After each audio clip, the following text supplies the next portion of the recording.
Saat indikator kemiskinan, pengangguran sampai dengan inflasi membaik, pemerintahan Presiden Joko Widodo justru pecah rekor bansos. Anggaran jumbo dalam APBN ini dimaksudkan untuk mendorong pertumbuhan ekonomi. Padahal selama ini ekonomi justru banyak disumbang oleh kelas menengah.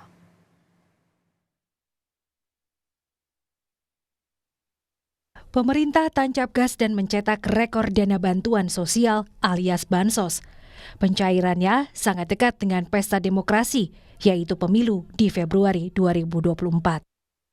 Rupanya, pemulihan ekonomi yang terjadi 2 tahun terakhir tak membuat pemerintah percaya diri. Di tahun politik ini, bansos bahkan di atas angka sepanjang tahun pandemi. Saat itu, kondisi ekonomi dan kesehatan masyarakat berada di titik terendah.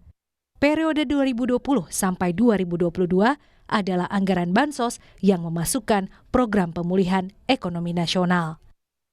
Kemudian pemerintah juga telah memutuskan dengan program bantuan pangan, di mana bantuan pangan beras sampai bulan Juni sebesar 10 kg, dan bantuan langsung tunai dengan judul mitigasi resiko pangan untuk 3 bulan, dan itu akan dievaluasi 3 bulan lagi, dan 3 bulan pertama diberikan nanti sekitar bulan Februari yang besarnya 200.000 per bulan.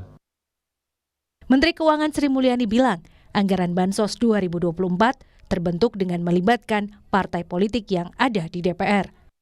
Bansos masuk dalam Undang-Undang APBN yang disetujui DPR. Bansos itu adalah instrumen di dalam APBN. APBN adalah undang-undang. Undang-undang APBN itu dibahas bersama seluruh partai politik fraksi di Senayan. Dan sesudah menjadi undang-undang, dia menjadi instrumen negara bersama. Ini untuk menekankan bahwa Bansos tahun 2023 nilainya 476 triliun. Jadi ya semua partai politik yang membahas melalui hak budgetnya bersama pemerintah, silakan menjelaskan mengenai APBN itu. Guyuran bansos memakai uang negara disorot karena cair saat sejumlah indikator ekonomi sedang baik-baik saja. Sebut saja pertama, tingkat kemiskinan di Indonesia yang terus melandai bahkan kini sudah di bawah saat sebelum pandemi. Kemudian, angka pengangguran juga membaik. Terakhir di 2023, rasionya 5,4%. Padahal saat pandemi melambung di atas 6%. Terakhir adalah inflasi yang dekat dengan naik turunnya harga kebutuhan masyarakat.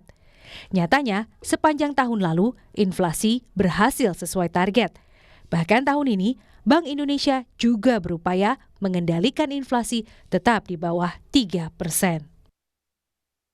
Ke depan tentu saja, seperti kemarin juga, Rakor TPI juga menyampaikan kami meyakini bahwa inflasi tahun 2024 ini akan terjaga pada kisaran sasaran 2,5 plus minus 1% dengan koordinasi yang erat antara pemerintah dan Bank Indonesia, termasuk konsistensi kebijakan moneter kami dan juga koordinasi dalam gerakan nasional pengendalian pangan. Bansos tahun ini bahkan diperkirakan membengkak lebih dari yang sudah disepakati dalam APBN.